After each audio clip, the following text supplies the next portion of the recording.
우리는 앤 불린의 삶과 비극적인 결말을 탐구할 것입니다. 앤 불린의 비극적인 결말 칼이 떨어진 직후 몇 초 동안 앤 불린의 잘린 머리는 의식을 유지했을지도 모른다. 헨리 8세가 영국 교회를 파괴하기 위해 희생한 여인의 삶에 대한 끔찍한 결말이다. 그 여왕이 어떻게 처형대에 서게 되었을까? 그 도시는 권력과 슬픔의 상징이었다. 밤새 지어진 단두대는 보통의 높은 플랫폼이 아닌 조용한 낮은 플랫폼이었다. 외국의 검객에 맞춘 특별한 목적을 위해 만들어졌다. 이것은 평범한 처형이 아니었다. 아침 공기 속에 부드러운 속삭임이 빠르게 퍼져나갔고 하인들, 경비원들, 그리고 감히 말할 수 있는 사람들 사이에 전해졌다. 영국의 왕과 함께 새로운 역사장을 시작하는 것이었다. 하지만 이제 그 여인은 더 이상 여왕이 아니었다. 법은 그녀를 반역자로 선언했다. 여왕의 마지막 날들 차가운 탑의 벽 안 그녀가 마지막 17일을 보낸 작은 방에서 앤은 마지막 애도를 위해 깨어났다. 외부 세계는 다가올 일을 위해 조용하고 고요하게 기다리고 있었다. 그녀는 35세였지만 왕관은 이미 빼앗겼다. 왕실 법정은 폐쇄되었다. 그녀는 깊은 빨간색 몸체를 입었다. 그것은 패션 때문이 아니었다. 곧 쏟아질 피를 숨기기 위해 선택된 색이었다. 그것은 허영심이 아니었다. 죽음 앞에서의 힘의 마지막 행위였다. 옷을 입으면서 앤은 두려움을 보이지 않았다. 대신 그녀는 어두운 유머와 날카로운 재치로 가득 찬 조용하고 오싹한 발언을 했다. 끝을 맞이하는 순간에도 그녀는 용기를 잃지 않았다. 그녀는 살았던 대로 대담하고 자랑스럽고 부서지지 않은 채로 죽을 것이다. 앤 불린에 상승하지만 어떻게 이런 일이 일어났을까? 한때 영국 왕의 마음을 사로잡았던 여인이 어떻게 외국의 칼 앞에 무릎을 꿇게 되었을까? 앤 불린의 이야기는 왕관으로 시작되지 않았다. 그것은 야망으로 시작되었다. 그녀는 스마트하고 떠오르는 외교관인 토마스 불린의 딸이었고 영국에서 가장 강력한 가문 중 하나인 엘리자베스 하워드의 딸이었다. 어린 시절부터 앤은 유럽 궁정의 아름다움과 화려함에 둘러싸여 있었다. 그녀는 네덜란드에서 교육을 받았고 프랑스의 클로드 여왕 궁정에서 근무하며 르네상스의 언어, 문화, 아이디어를 배웠다. 1512년경 영국으로 돌아왔을 때 그녀는 전형적인 미의 이미지를 갖추지 못했다. 그녀는 올리브톤의 피부, 긴 검은 머리, 그리고 인상적인 검은 눈을 가졌다. 튜더 시대의 영국에서 인기 있는 창백한 피부와 금발의 머리와는 달랐다. 그러나 그녀는 더 강력한 무언가를 가지고 있었다. 지성과 자신감, 그리고 매력. 왕의 집착 사람들은 그녀를 주목하지 않을 수 없었다. 그녀는 방에서 말을 하지 않아도 방을 지배할 수 있었다. 곧 그녀는 영국에서 가장 강력한 남자 헨리 8세의 눈길을 사로잡았다. 당시 헨리는 카트린 아라곤과 결혼 중이었다. 그들의 결혼은 아들을 낳지 못했고 그의 불만은 커져갔다. 헨리가 앤을 자신의 정부로 만들려 했을 때 그녀는 거부했다.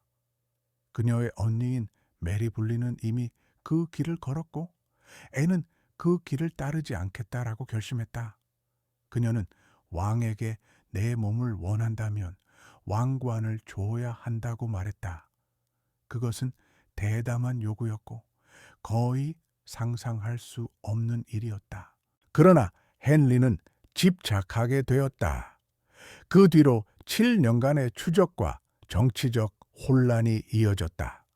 타락의 시작 앤을 여왕으로 만들겠다는 결심을 한 헨리는 교황에게 이혼을 요청했다.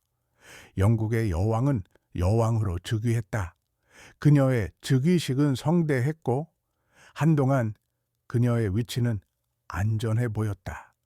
여왕으로서 앤은 조용하지 않았다. 그녀는 종교 개혁을 지지하고 성경을 영어로 번역하는 데 도움을 주었으며 똑똑하고 진보적인 학자들로 자신을 둘러싸고 있었다. 그녀는 자신의 역할과 왕관을 쓸 권리를 믿었다. 그러나 그녀의 대담함은 적들을 만들었다.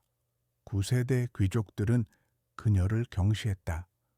가톨릭 신자들은 그녀를 로마와의 단절의 원인으로 비난했다. 그녀의 가정 내에서도 스파이와 배신자들이 있었다. 그녀의 몰락은 스캔들로 시작된 것이 아니라 비극으로 시작되었다. 비극적인 유산 엘리자베스의 출생 이후 앤은 다시 임신하게 되었다. 그러나 1534년 그녀는 유산을 겪었다. 헨리에게 아들을 낳아야 한다는 압박감은 엄청났다. 그의 사랑은 점차 사라졌다. 법정은 차갑게 식어갔다. 1536년 초 앤은 다시 임신하게 되었다. 그러나 다시 아기를 잃었다. 헨리가 투기 사고로 심하게 다쳤다는 충격적인 소식을 듣고 나서일지도 모른다. 어떤 이들은 그녀가 스트레스로 인해 아들이 유산되었다고 믿었다고 말했다. 그것은 어머니이자 여왕으로서 가슴 아픈 순간이었다. 배신 그 후 얼마 지나지 않아 그녀의 적들은 신속하게 행동했다. 간통, 근친상간, 반역의 소문이 퍼졌다. 그녀와 가까운 남자들이 하나씩 체포되었고 그녀의 형제인 조지까지 포함되었다. 앤 불린에 대한 혐의는 약했다. 증거는 불확실했다. 그러나 튜더 시대의 영국에서는 진실보다 외관이 더 중요했다. 앤은 체포되어 런던 탑으로 끌려갔다. 그녀의 재판은 공공의 쇼가 되었고 그녀가 유죄로 판결받도록 조심스럽게 연출되었다. 그녀는 침착하고 우아하게 자신을 변호하며 혐의의 많은 허점을 지적했다. 그러나 그것은 중요하지 않았다. 판결은 이미 결정되었다. 마지막 시간들 헨리 왕이 남자 상속자를 필요로 하는 것은 개인적인 것 이상이었다. 그것은 정치적이었다. 영국의 이름과 미래는 그것에 달려 있었다. 남자 상속자가 없으면 그녀와의 결혼의 이유가 무너졌다. 헨리의 앤에 대한 열정은 빠르게 식어갔다. 실망은 거리감은 경멸로 변해갔다. 그녀는 법정에서 점점 더 외로워졌다. 한때 그녀를 사랑했던 매력, 지혜, 용기는 이제 다른 사람들을 그녀의 몰락을 바라게 만들었다. 그중 한 명은 헨리의 강력한 조언자 토마스 크로멜이었다. 한때 그녀의 개혁 동맹이었던 그는 이제 그녀를 위협으로 보았다. 처형 1536년 4월 음모의 속삭임이 실제 행동으로 변했다. 헨리의 승인 또는 최소한 그의 침묵 속에 크로멜은 앤의 개인 생활에 대한 조사를 시작했다. 그것은 진실이 아닌 소문과 거짓에 기반한 계획이었다. 5월 2일 앤은 체포되었다. 그녀는 5 남자와의 간통, 자신의 형제 조지와의 간통, 왕의 죽음을 계획하고 반역한 혐의로 기소되었다. 그 혐의는 충격적이었지만 분명히 거짓이었다. 그럼에도 불구하고 헨리의 법정에서는 진실은 힘이 없었다. 중요한 것은 이미지, 유산, 그리고 더 이상 왕의 목적에 부합하지 않는 여왕을 제거하는 것이었다. 용기의 유산 5월 15일 N의 재판은 정의보다 공연에 가까웠다. 그녀는 변호사도 없이 고발자와 대면할 기회도 없었다. 배심원들은 그녀를 제거하고자 하는 남자들로 가득 차 있었다. 그러나 그럼에도 불구하고 그녀는 강하게 서 있었다. 그녀는 모든 질문에 침착하고 지혜롭게 대답했다. 심지어 그녀의 적들조차 그녀가 인상적이라는 것을 인정해야 했다. 그러나 그것은 중요하지 않았다. 결과는 이미 결정되었다. 유죄. 처음에는 화형형으로 사형을 선고받았다. 끔찍한 처벌이었다. 그러나 어떤 이들은 이를 자비로 보았고 다른 이들은 상황을 더 좋게 보이게 하기 위한 정치적 조치로 보았다. 헨리는 이를 참수형으로 변경했다. 자신의 방에서 애는 생각, 두려움, 기도를 하며 앉아 있었다. 시간이 다가오자 북소리가 공기를 가득 채우며 군중을 알렸다.